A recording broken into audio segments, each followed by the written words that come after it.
Just send you an email. I'm Marianne Forcia. Got it. I'm Marianne Forcia from the Council of the Senior and Emeritus Faculty at the Perlman School of Medicine. Welcome to today's episode in our recurring lunchtime series. And we're delighted today to have my friend and colleague of many years, of over 25 years in the Division of Geriatric Medicine here at Penn, Dr. Jason Karlawish. Dr. Karlawish came to us from the University of Chicago after training at Northwestern and in the Hopkins residency system. He was the first joint appointment for our division, which was still quite young at that time. He was appointed in geriatric medicine and at the Ethics Center. Since his arrival here, he's also now, as I see in his summary, appointed at the Leonard Davis Institute and in the Department of Neurology. He's co-director of the Penn Memory Center, co-associate director of the Alzheimer's Disease Research Center program here at Penn, and has several other appointments in educational and research activities here at Penn. Alzheimer's disease has been the focus of Jason's research and clinical work here at Penn, and he identified this focus relatively early. He's especially interested, of course, in issues at the intersection of Alzheimer's and ethical issues. And of great appreciation to the practicing clinicians in our division, Jason has always worked very hard to make sure there were practical implications of the work he was doing. His early work was in informed consent, barriers to informed consent, and had limited research in Alzheimer's disease in many circles during the 20th century. He's also done a very interesting work in voting rights of people with dementia and how long those voting rights should persist. In an era where it seems that every vote counts has even more urgency than normal, I think this work is especially important. In the last decade or so, Jason has become more and more involved in public policy around Alzheimer's and has been a very important voice for patients and their families. In addition to his research, education, and clinical work here at Penn, Jason is also a very successful author. Some of the questions he'll be exploring with us today are in his most recent book, whose title is very similar to the title of this talk, The Problem of Alzheimer's Disease, How It Became a Crisis and What to Do About It. But Jason has also written another very interesting book called Open Wound, which I encourage you to think about if you're interested in the history of informed consent and the relationship between researchers and their subjects. It's really a fascinating work. Not that the Alzheimer's book isn't good too, but anyway, without further ado, Dr. Jason Karlawish. Well, thank you so much, Marianne. It's great to be here. And it's such a pleasure to be amongst colleagues. This is one of the few talks, of the talks I've given recently, this is one of the few talks that I've really particularly look forward to because it's with folks at Penn, and my only regret is that, we're in our homes and whatnot, as opposed to in a nice space on campus, enjoying getting together, not just live and in person, but in 3 dimensions. So I'll confess that's a source of some regret. I did another talk with the library the same way as well. Having said that, it's made attendance certainly better, probably for talks. I have seen that across various talks I've given and colleagues as well, that the boom and tele approaches to meeting has really improved our work. And it's had an impact on my clinical work as well. No question, we're keen to get people back live in person at the Memory Center to be seen for evaluations. But there's some folks where their disabilities are so notable that the ability to connect this way, as opposed to coming all the way into Philadelphia and whatnot, has really, I think, improved their access and I think their care. The other thing is our caregivers education and support services have taken off. I mean, the staff who run that tell me that they've gone from having maybe 15 people in their classes to being oversubscribed and adding extra classes because the ability to connect this way.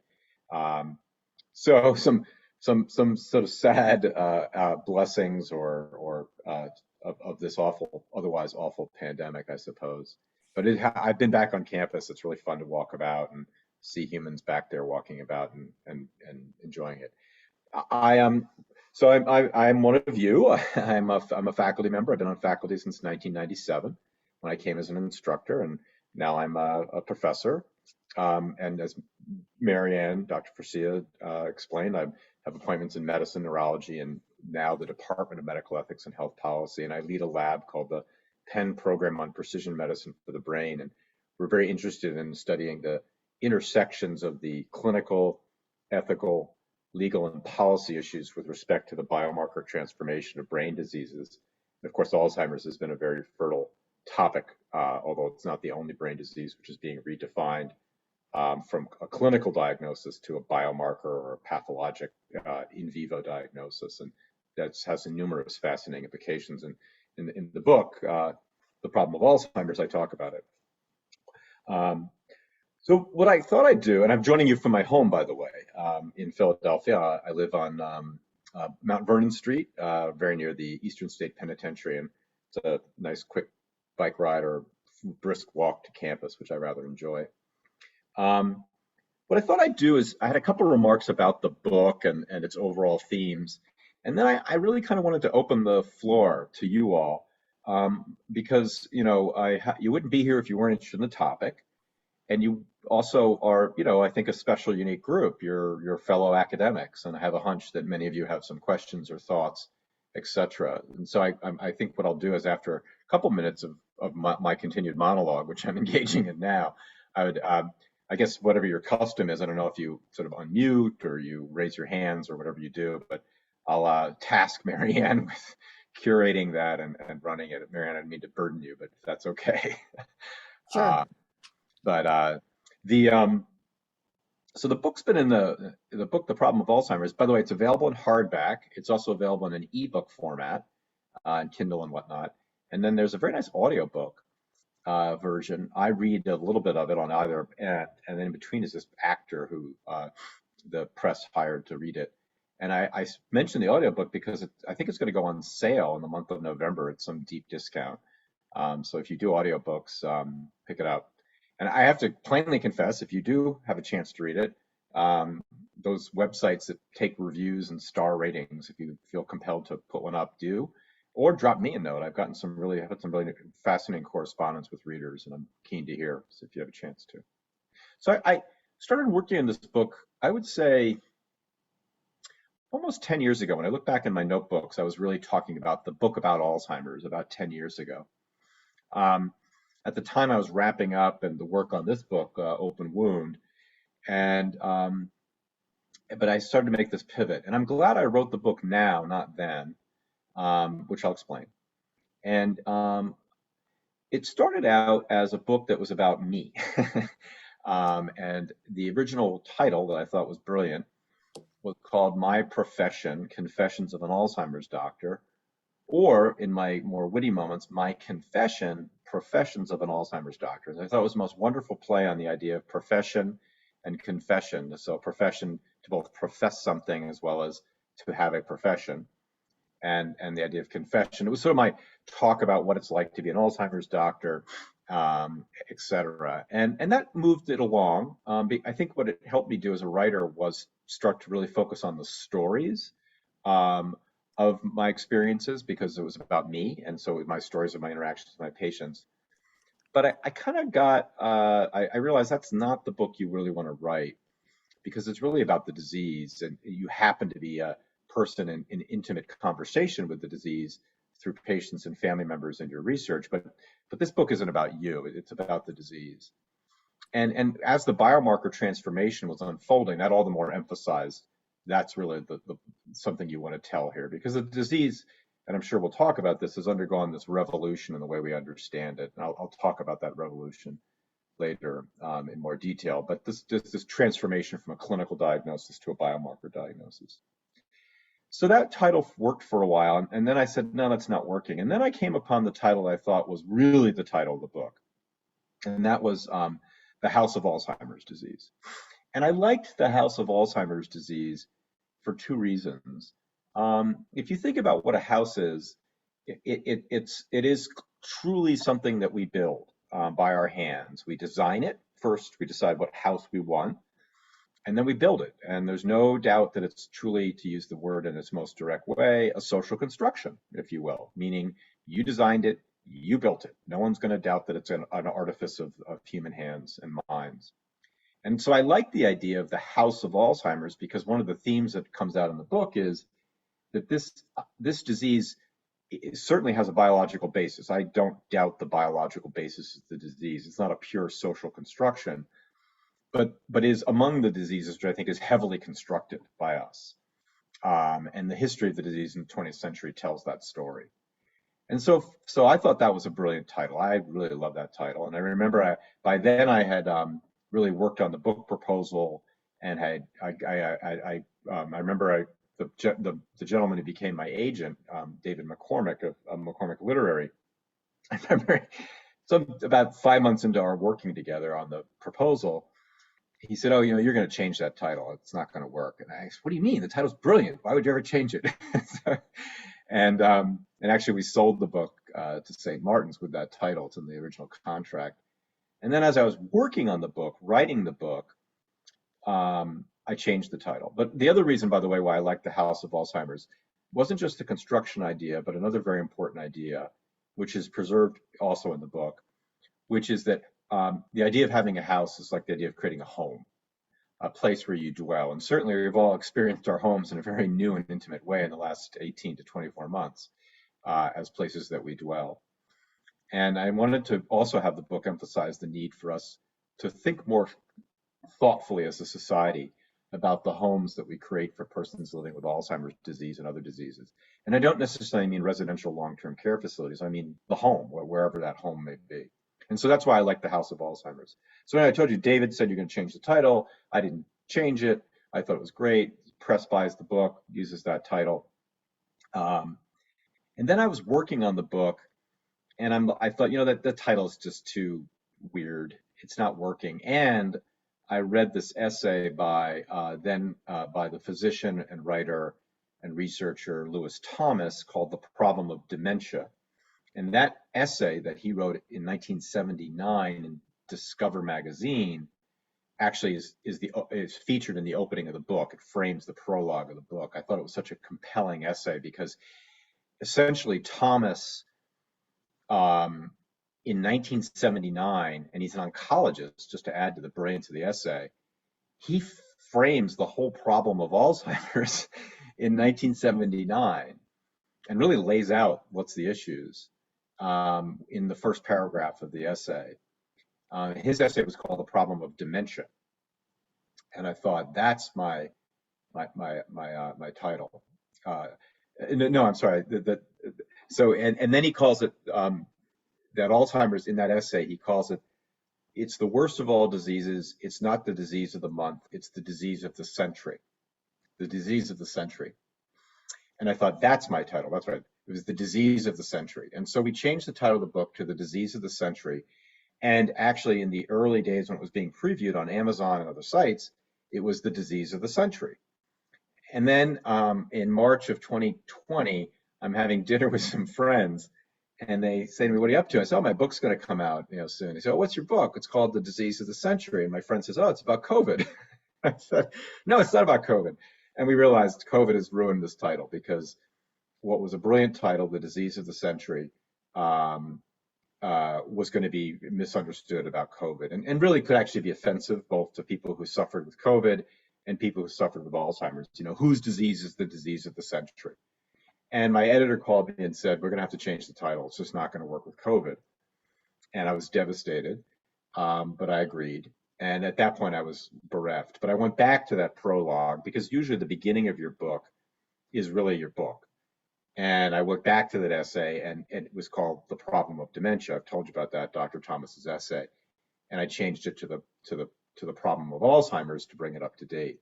And I thought that title, and I still think, captures what the book's about. And so let me explain that. And I've put you through this torture of these titles because it really captures what's in the book and what's the book about. It is my confession. It is my profession, because it's loaded with stories of what I have encountered as a clinician and as a researcher. But they're avenues to talk about how Alzheimer's is constructed. It's like a house. It's also something that we need to give people safe dwellings to live in, safe homes to live in. How can we do that? But it's about the problem of Alzheimer's. And the subtitle is what finally ties it together. So let me explain that. Of all the diseases, Alzheimer's has a very interesting history. I mean, big diseases that, are big ticket diseases. Cancer and heart disease have been sort of known for centuries. Certainly there was a lot of debates in heart disease. What caused a heart attack? Was it a thrombus or not? It's a fascinating history. But no one even in the 19th, 17th century, 18th century, the idea of your heart can have an attack and kill you was there. The idea of a stroke was there. And certainly cancer was understood as a disease, but this disease was hidden, and just for a variety of reasons. And really the story of the 20th century is how science and culture in the 20th century took what was a rare disease and turned it very rapidly into an extremely prevalent disease by the end of the 20th century. And it really was science and culture working together to do that. It wasn't just progressive scientific discoveries. I argue in the book there had to be a series of very important cultural transformations. And the heart of it is the transformation of thinking about dementia in an older adult as being caused by extreme aging, namely senility, extreme aging, not a disease, just aging, to transform into being caused by a disease. And those were a series of cultural events that made that possible. Science gave an answer to a biological explanation, but culture had to change. So science and culture turned a rare disease into a very prevalent one. But then the other big event that occurred throughout the 20th century, and I talk about how in the early 20th century, the events that occurred, and in the end of the 20th century, were events in politics. And it's politics that made the disease a crisis. And the stories are almost maddening. I mean, I enjoyed writing that part of the book a lot, but I found it the most maddening because in the beginning of the 20th century, these were events in Germany, where Germany went from being a medical powerhouse to wrecking its science and medical progress, beginning in 1914 and ending in about 1945 with the defeat of the Nazis. And they by then wrecked everything that had happened. And then again in 1980 and beyond, mostly in America, when the political discourse took a sharp and increasingly contentious turn over the role of the state in the lives of humans. And I chronicle both of those events in the book. So science and culture made a rare disease very common, and all of a sudden politics made it a crisis. And so that's the first part of the book. And then the second part of the book is I really walk through what can be done to address the crisis. And there's sort of three key themes. One theme is that we should expect in the next 5 to 10 to 15 years some spectacular progress in the development of diagnostics and therapeutics. Not, though, progress, I think, that will make this, like polio, a problem of the past that needs a treatment that cures it. I make an argument that there may be some very druggable forms of the disease that even are cured, but the idea of curing ourselves of the problem of dementia is like curing ourselves of cancer or heart disease. That's point number one. Point number two, there are right now things that we can do in this country and other countries to take on the problem of Alzheimer's, the problem of dementia. Ways we can improve our healthcare systems, the delivery of our health, the delivery of care, the diagnostic assessments done in medical systems. And these are all things that could be done now. The problem is we have to muster the political will to do them. And then the third thing is that there are a host of things we can do in society beyond, if you will, the medical space to improve the lives of persons living with Alzheimer's, Lewy body disease, frontotemporal lobar degeneration, vascular disease, etc. Things we can do now in society more broadly to improve their lives and the lives of their family members. And so that's what sort of the second part of the book is about, those 3 points. So that's the arc of the book, the story of how it came to be and how it came to be created, its main themes, the points I make. And now I thought, with almost halfway along, I wanted to just open it up to you all for the opportunity to kind of just let's have a conversation. I realize there's about 60 of you in the room, so it's not exactly the most intimate of conversations. But we're all grown-ups, and I guess do what you do, either unmute or raise your hands or put something in the chat, and we can start that conversation. So please, let's open the fourth wall here. Jason, Rory Leahy and I will sort of field any questions for anyone who doesn't want to speak independently. You can type a question in the chat box, but I think let's try having people just unmute and ask a question. I'll get started with a small question just to get the ball rolling, Jason. I found your review of the sort of modern therapeutic techniques that are available to use with Alzheimer's patients, and a discussion of the controversies around paternalism and autonomy of patients. Should we use robot pets, which some have proposed is lying to a patient that this is, a real animal? Should we not? Can you sort of summarize your thought, how you feel about that at the moment, about that issue? Yeah, so I have a section in the book about robots, whether that's pets or whatever they may be. And I suppose my summary point is that humans need humans to take care of them, but robots are very useful tools for those humans to do that. Because in a disease that fundamentally is a disease of the mind, where you need another human to help fill in for aspects of that mind, in particular for aspects of where the mind creates the self. And I think there's a limit to what a robot can do, because robots, as much as they may seem like they have a mind, don't have a mind. They don't. And there's a limit to, I think, what we can expect robots to do. And having said that, there's a lot of opportunities for robots to help with care, to help deliver care, augment the work of humans, if you will. Where things get, I think, particularly contentious is where we use robots in a way that essentially is deception.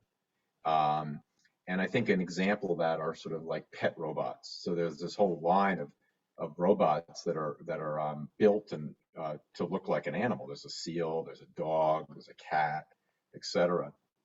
And the problem I have with deception as a means of therapy in general is it others the person you're giving care to. It requires you to sort of distance yourself from them because you are lying to them. And in this disease especially, deception writ large can get rather infectious, and excuse the metaphor. I mean, there are whole communities, residential communities, that are built upon premises of deception. I chronicle in the book one community where they've built this sort of space that is to look like the town that it's in 1930 some odd. It has a ceiling that's made to look like the sky that gets dark at night. It has like the hardware store that was there. And so if you walk in there, you're sort of in this deceived environment. And, the staff kind of play along with it. And there are other communities like that where they sort of create this fictitious world of a past time. And again, I think that leads to this sort of othering and distancing from the people that I think is very morally problematic. Having said that, I certainly have patients where after every other effort to deal with problematic behaviors, the solution is deception. And I chronicle in the book a woman who's had just awful agitation, except for her encounters with her pet cat that she called Caesar. And when she would play with Caesar, she would be calm and focused in the moment, as opposed to being agitated. And so, like some of the drugs we use in clinical practice, they have awful side effects. They're very problematic, but every now and then you need to break the glass and take them out. Yeah. Saw something in the chat. Yeah, there's a Paul Lankin. Paul, do you want to just ask this, or I'm happy to read it for you? Just read it, Mary. It says, is there a problem with patients with Alzheimer's disease and or mild cognitive impairment committing suicide? I recall that Professor Bettelheim was reported to killing himself in an early stage of AD. What can we do to support patients with AD and their caregivers? Well, we're moving from one high octane topic to the next, but good to put it on the table. So first, I want to not sidestep the question, but I do want to point out already in the question shows another challenge of this disease, which is the nomenclature. And I thought it'd be useful for me to just put a little nomenclature point on the table, and then I'll turn to the question. So when I think about Alzheimer's disease, right now in 2021, I think of a disease defined by pathology, plaques of amyloid protein and tangles of tau protein, and independent of any clinical expression. And those together with neurodegeneration define the disease. When I think about the disease's clinical expression, I think about really three broad, and they're very broad expressions. One is the disease in a person who's largely has no cognitive impairment, akin to say someone with hypertension who until they had their blood pressure taken didn't know it, or their high cholesterol, whatever it may be. It's an at-risk state. The second is a state where the person has cognitive impairment, which causes inefficiencies in daily activities. It takes them longer to do things. They're more likely to make mistakes, but if they make them, they catch them, etc. And we call that stage mild cognitive impairment. It's the oddest of terms.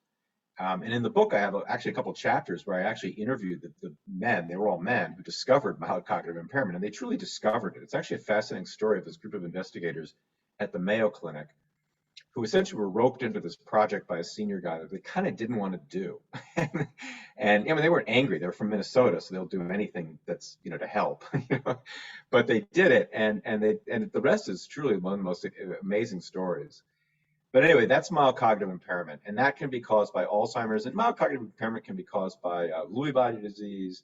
It can be caused by frontal temporal dementia, degeneration. It can be caused by vascular disease, inefficiencies in cognition. And then there's dementia, that hot button term, is for some, very stigmatizing for some.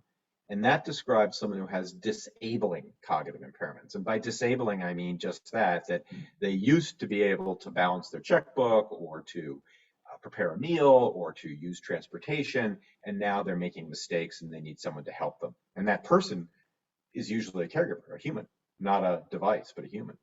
A smartphone helps too, by the way. So that's the difference between Alzheimer's and dementia, Alzheimer's and MCI. And that's a very up-to-date way that we understand these diseases. And I'm reading a book now by a neurologist who has Alzheimer's disease, and he actually gets this nomenclature confused. And I think it just reflects how recent these events are. So in persons with Alzheimer's disease committing suicide, that's the question on the table. And the answer is we see it, we do. We see people who end their lives. I was part of a study where we would enroll people who had the biological markers of Alzheimer's without any cognitive complaints. And I remember we excluded several people from the study because among their things they told us is very clear plans that if they developed cognitive impairment, they would end their lives. And we decided in the study up front that we would not enroll people who had articulated a clear plan to end their lives. And so far in that study, which has been going on 5 years, we've had no reports of suicide. It's a study that enrolls about 2,000 people. So far, we've had no suicides. And we certainly have had people who have declined because of cognitive impairment. These are people at risk of also developing mild cognitive impairment or dementia. Having said that, in my practice, I've had a few suicides, not many. My colleagues have as well. We certainly have people who talk about it. And I think it reflects a number of intersecting cultural and personal factors. In culture, it's stigma. It's this sense that this is the worst of all diseases. That to have this disease is to be othered and be excluded from the community. And the sad truth is that for many, that's the experience they have, that having cognitive impairment results in being othered and excluded and thought ill of and less of. And the threats of those stigmas, I think, contribute to people's desire to end their lives. All disease is bad. If a disease wasn't bad, it wouldn't be a disease. I mean, find me a good disease. Like, I'm so happy I have psoriasis. That doesn't make any sense. The question is how you can create a culture that allows people to live with the disease. And if there's one disease we haven't done that well for, it's this disease. And in the book, I chronicle an individual who did end her life as she was chronicling the further development of cognitive impairment. And she was very deliberative about it because she just simply did not want to lose her abilities. And these are individuals who I find express a very strong view about self-determination and autonomy that's very, I'll say it, self-centered. It's very what I can do as me. And as opposed to this idea of autonomy, which is more interconnected into others. And in the book, I develop how there are these kind of two ideas of autonomy out there. This idea of autonomy is me as my mind in my skull, whereas autonomy is me as my mind extended out into the world of the objects around me and the world of the people around me. And so I think we're kind of in this cultural conversation about these two ideas of autonomy. And to the degree one holds to this idea that me is me, it stops at my skull and what happens inside, I can understand why disabling cognitive impairments would be so destructive and one might desire to end one's life. But to the extent that me is interconnected into the world, I can understand why that idea is just absurd and just doesn't sit well ethically with an individual. And so I think that's the kind of conversations that we're going to be having in the coming years with this disease.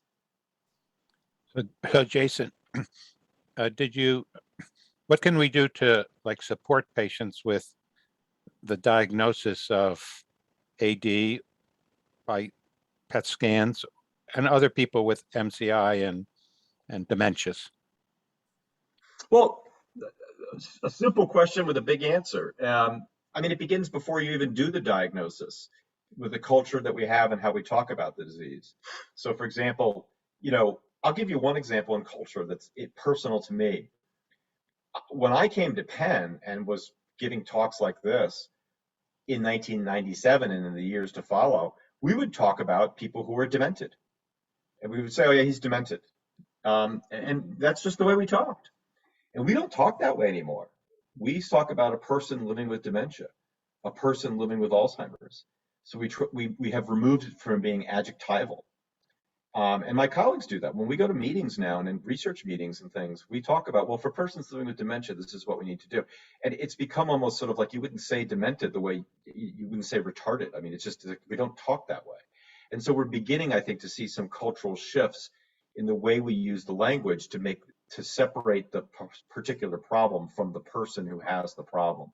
So that's one small. The second is, before we do these tests, whether that's a PET scan or et cetera, is, to what degree does the person want to know this information? What do they know about what they know about? What don't they know? And what's their sense of what their problem is and what they want to learn? So a good clinician, doesn't pop a test result on someone. They get a sense of what their needs are, what their informational desires are. And then I think a lot of it is a sense of being able to give people a sense of sort of how to make sense of the now and plan for the future. So at our memory center, a lot of the time we spend with patients and families, in addition to answering particular questions about the diagnosis, is identifying what's a typical day for you and what will it take to make that typical day safe, social, and engaged? And how can we plan for a future to keep it safe, social, and engaged? And I find that once people sort of have a sense of a plan, a sense of the future, they can now live in the moment and enjoy the moment. And they don't sort of worry about the future that much. In contrast, people who don't have a plan, who feel unsupported, well, they cascade into all kinds of chaos of thinking and worries about the future, and things can fall apart, to borrow from Walter Butler Yeats. Things fall apart. And so that's all stuff that we can do now. We are able to do it at the Memory Center because we have a team of social workers in addition to the clinicians, the physicians, who can provide that kind of education and support to families. And the sad thing, and I talk about this in the book, that kind of support is not routinely available in medical practice. The only reason why we have it at the memory center is because Eli Kaplan gave an initial large donation to create the Caring Difference Fund that supports the salaries of our social workers. If we didn't have that donation, we would not be able to support them with clinical revenue. We would have to get rid of them.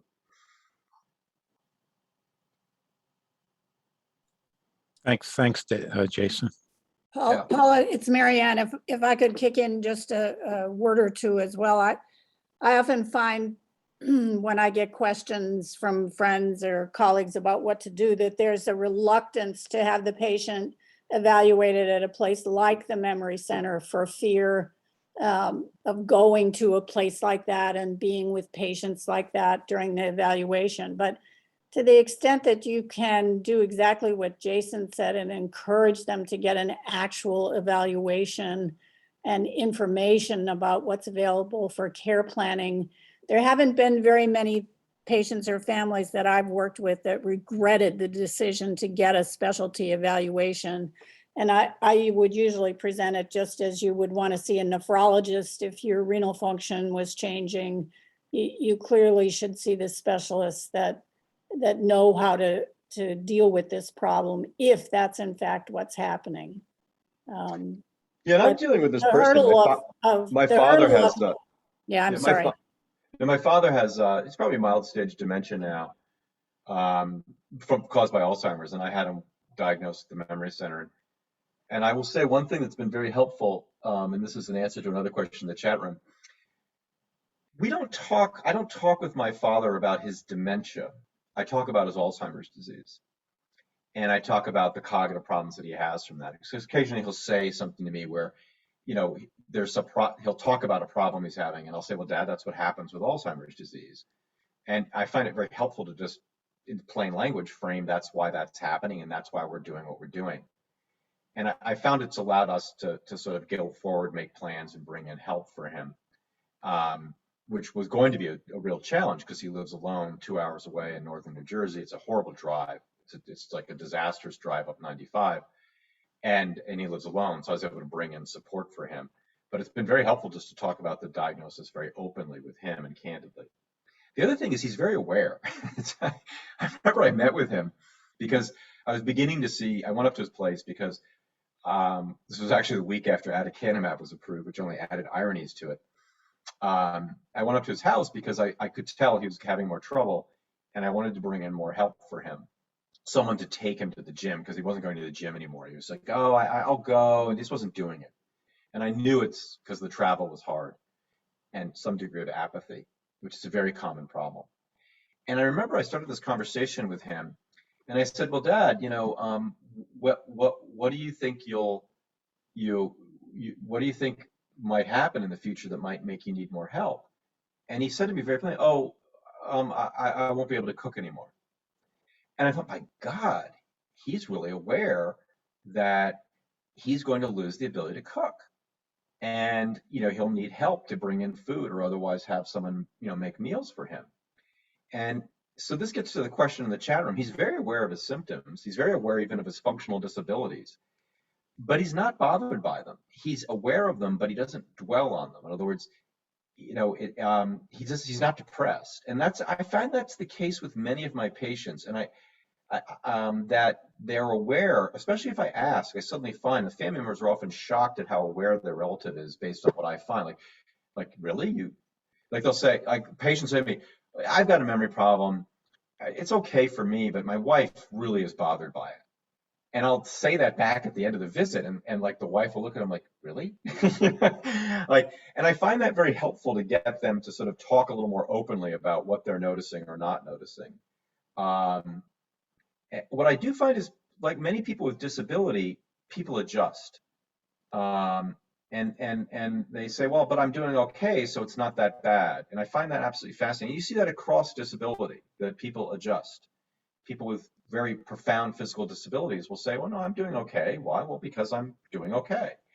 And I think that's exactly what goes on in this disease. Now, having said that, I definitely have patients who have marked anosognosia, just complete unawareness.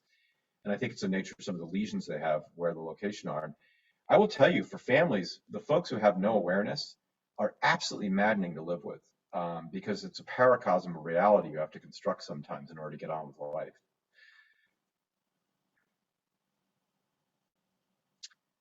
Other questions, please unmute. I'm sorry, I'm on a bit of a roll with long answers to what are short but actually very profound questions. And I knew that would happen given the audience. I would.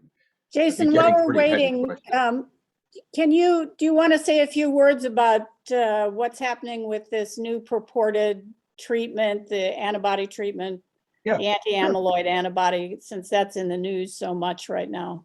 Yeah, so on June 7th, 11 a.m. Eastern Time, the FDA gave approval to a drug manufactured by a pharmaceutical company called Biogen. The drug was studied as aducanumab, but after approval, it got renamed as Aduhelm for the treatment of Alzheimer's disease. It's an antibody, monoclonal antibody that targets oligomeric forms of amyloid, which are the toxic forms of beta amyloid in the brain. And it's been documented that it clears amyloid from the brain. We've known that for several years. And this company had studies which suggested that that clearance of amyloid might slow the natural history of the disease. The FDA approved the drug, but they approved it using a mechanism called accelerated approval. Accelerated approval was developed in the mid-1990s to speed along drugs into practice that changed a measure of the disease but hadn't yet been shown to change clinical outcome.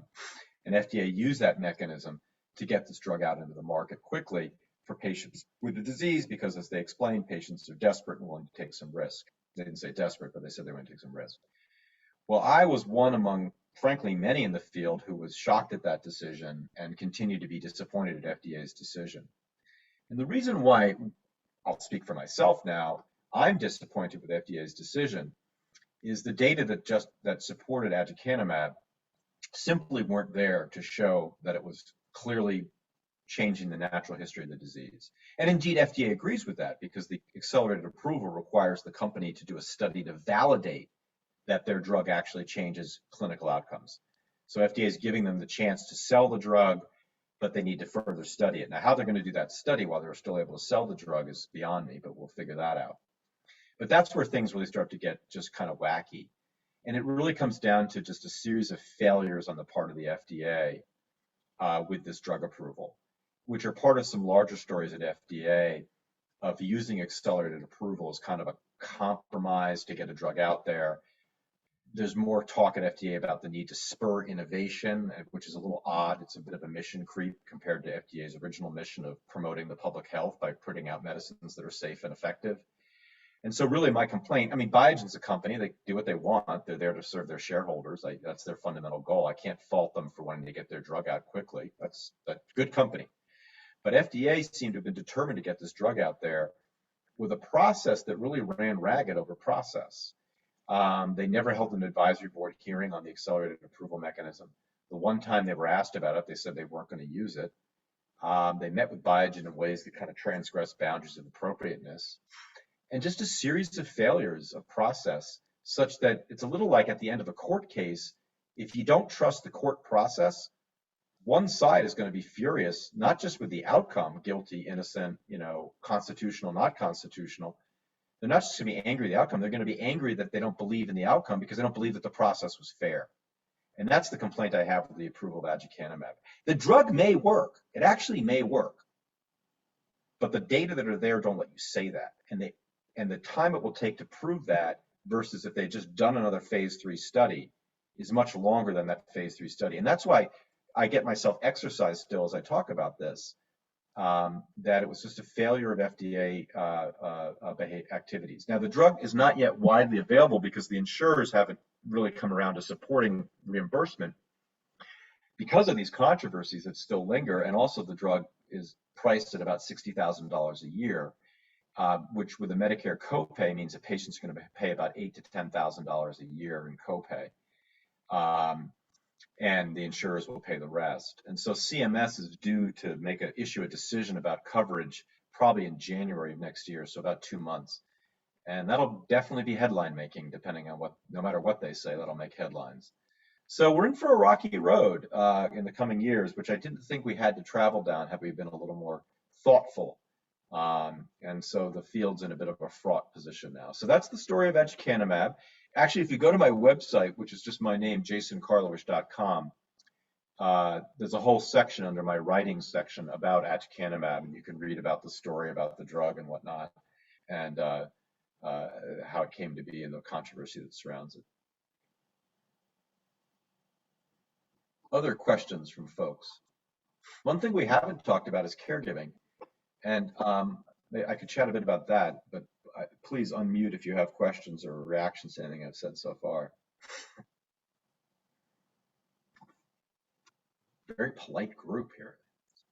I've been on things where people were unmuting right and left and cross-tagging. So I'll talk a bit about caregiving. So, you know, one of the points that I particularly enjoyed writing about in the book is this, and I didn't write enough about it, I think, is the story of the caregiver.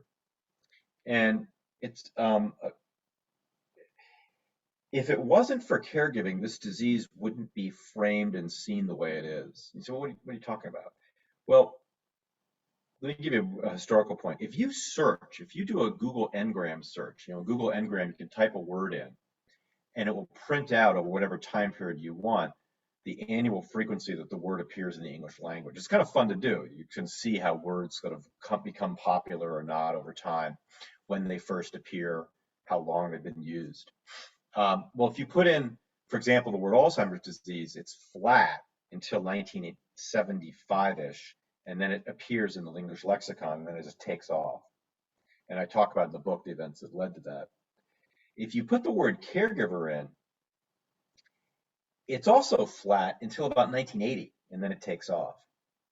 And I think many people find that fascinating, that the word caregiver, and actually variants therein of it, caretaker, etc., were actually not very widely used until about 1980. And if caretaker was used, it was in the context typically of a garden or a building, not a human. And I think many people sort of hear that and think, well, no, that's really weird, because, you know, humans have been caring for humans since humans have been humans, and that's absolutely right. In the book of Ruth in the Bible, the Old Testament book of Ruth, is the story of a caregiver, of Ruth, who cares for her mother-in-law, Naomi. Both women are widowed. Naomi is older and frailer, and Ruth commits to caring for her, and does, and that's what the book of Ruth is about. It's about another person caring for another person, a daughter-in-law caring for her mother-in-law, in fact. But nowhere is Ruth called Naomi's caregiver, and indeed the idea of the caregiver, as I've told you, is a very recent idea. It's a very contemporary term, which has obviously taken off in its usage. And I think there's a cultural story behind that, and a sort of social science story behind that. Namely, once we identified the set of duties that are what we call caregiving, we called it out as distinct from other duties of family. Not that it's not a family activity, although it certainly can be done and is done by non-family members, but it created this role that we can now define and measure. And in social science, once you can define and measure something, like in science in general, you can start to quantify how big it is, how common it is, variations in the practice. And that has been absolutely critical to framing the Alzheimer's crisis, because what you can do is not just count the number of people who have the disease, but the number of people who care for them. And then what you can do is you can ask those caregivers, well, how much work do you do to provide care? And they'll come back to you with an answer. They'll say, well, you know, I spend about 15 hours a week. And you can put a wage on that. You can say, well, you know, if they were paid the wage of a professional caregiver, how much would that cost? Or if they paid someone else to do it. Or you could say, that's foregone wages. So instead of working as a physician at Penn and a faculty member in the School of Medicine, if I'm giving care to someone, pay me at the wage I would work at as a faculty member. So there's all these different economic ways you can cost out caregiving. And that is how you get to the triple-digit billion-dollar cost of this disease to America. It's the wages of caregiving. It's the wages of all those Ruths out there taking time caring for their relative that gets you to the $280 billion figure for the cost of Alzheimer's disease in America. And so the irony there, of course, is that for as expensive as the disease is because of caregiving, we do not have in this country a social welfare program to address that problem. We do have a program in place for people who meet poverty thresholds through the state Medicaid programs, but those are rationed programs. States give out just so much money every year, and when they run out, you have to wait for the next year to get to be able to get the services. But for the vast middle class, neither rich nor poor, you're pretty much left to pay out of pocket for providing care, either by foregoing work or paying someone else. And Norma Coe, one of the faculty members here in the Penn, University of Pennsylvania, in this Department of Medical Ethics and Health Policy, has a paper that shows that cost is about $180,000 a year to the American family. That's the cost if you cost out caregiving and all of its cost to the family. So that's a spectacular cost. But our Medicare, the statute expressly prohibits paying for what's called, in the statute, they call it custodial care, which is a term of art in 1965, as if humans were buildings that needed to be swept and mopped. But it's expressly prohibited in the Medicare statute between plastic surgery and orthotic shoes. They list out the things that are not covered. Items 8 and 10 are plastic surgery, orthotic. Item 9 is custodial care. So, and we have never as a country been able to change that. We've had a couple times when we got close in Congress to passing some sort of long-term care social insurance program, but it always failed. And here we are now in 2021 with no real services and supports for the American family. And that's different from Germany, Scotland, Japan, France. Most countries have some sort of system in place. We still do not in this country. It's a complete failure of politics. There are 4 new messages.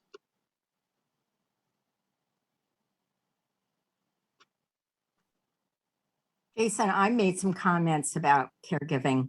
I'm a pediatric nurse. I do research with caregivers of long-term survivors of childhood brain tumors.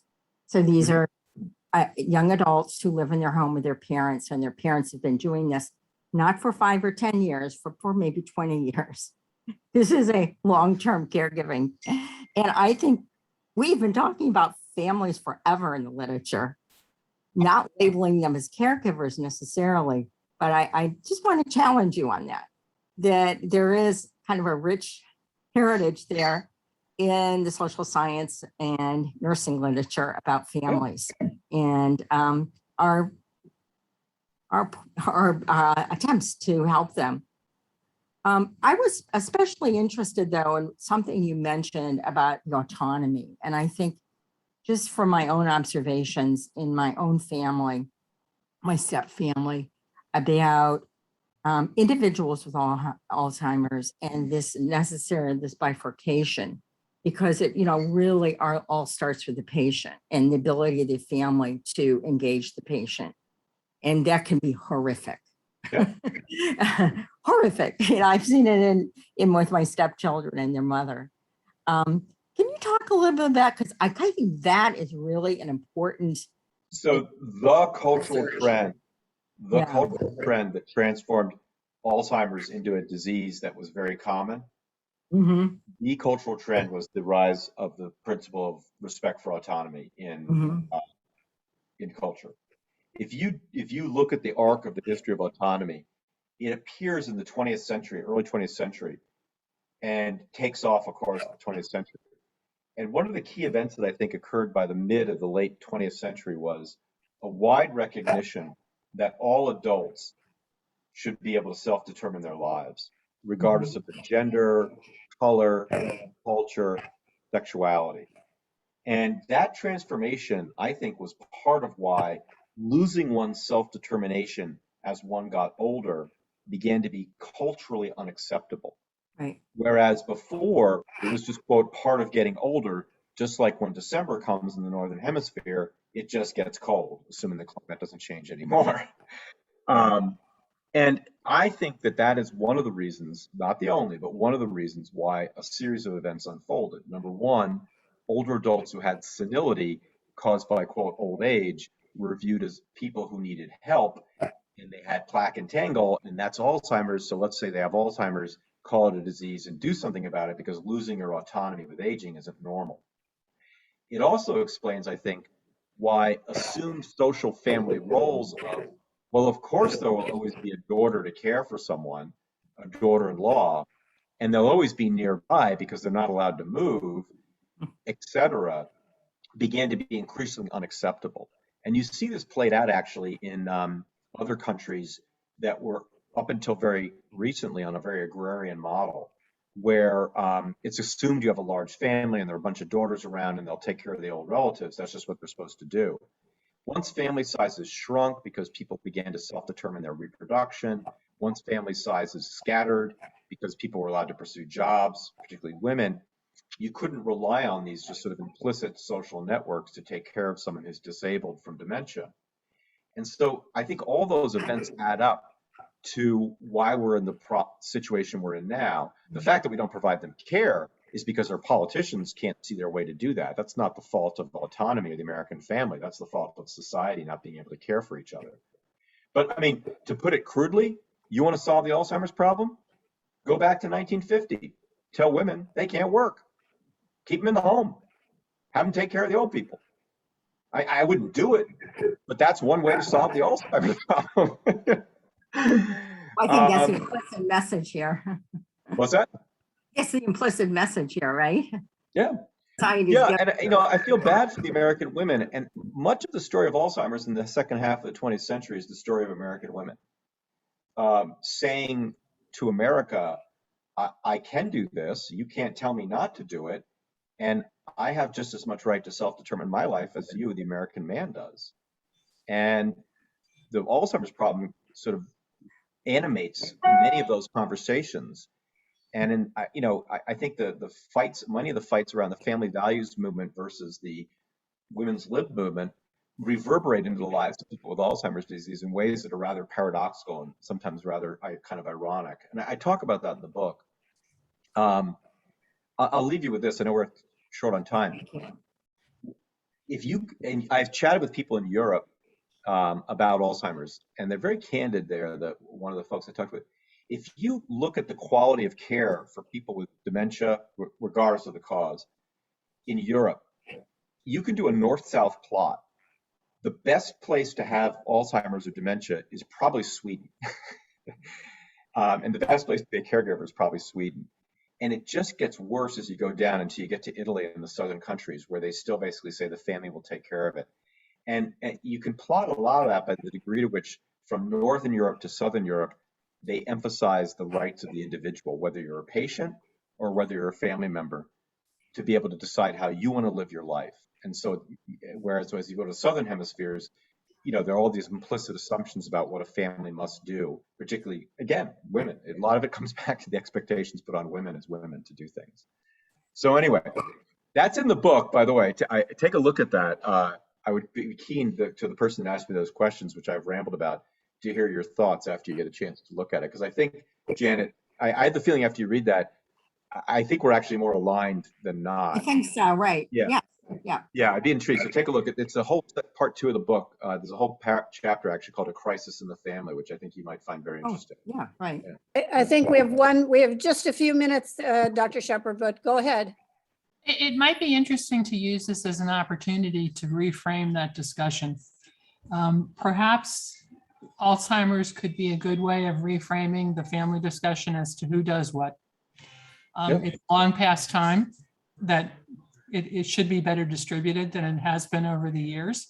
Yeah. And perhaps this would be actually a good use of Alzheimer's to try and allow that conversation to happen, in essence, in a positive manner, so that you're doing something for your family rather than taking it on as a sexist conversation about roles of men and women, but roles of family members. Oh, no, Suzanne, I agree. I think I've given you the history of what got us here. Okay. No, I know. I do think now, if you go to a group of adults in America and talk about Alzheimer's, men, women, they both get it. They see it as a problem. They've got parents or themselves are parents. And I think if you recast this as a problem in the American family that needs a solution, I think we're probably gone beyond.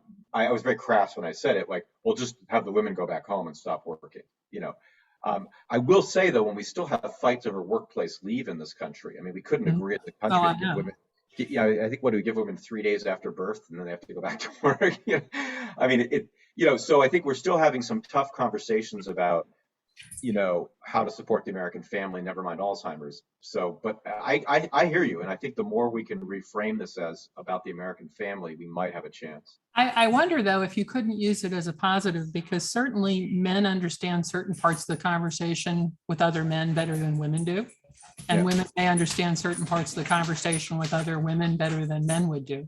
And so it might also be kind of a useful tool to better approach what is the best care for those patients who are developing Alzheimer's, as far as supporting them in all of the different aspects of their life. And that may be actually where sex might be an important piece. Well, on You that know, I knew positive note, we're just Yeah. past 1 o'clock, and I was prompt about starting, and I'm going to be prompt about ending. I'm Thank sure you. Jason would welcome email communications. Yeah, drop me a note. I'm on with campus. your You know, I'm in the directory. Reactions. Yeah. He's a nice guy to talk to, so I encourage any of you to do that are motivated. And I want to thank everyone for their participation and remind everyone that we are probably the first generation, those of us in the health profession schools, who can actually think that the practice lives of our trainees who are going to be caring for patients with dementia will leave them with many more available practical treatments than we have had. Yeah. So that's a tremendous step forward, in my opinion. So Thank you so thanks much, again to Marianne, for everyone. having me. Thank you. Bye, everyone. Drop me a little note. Say hi.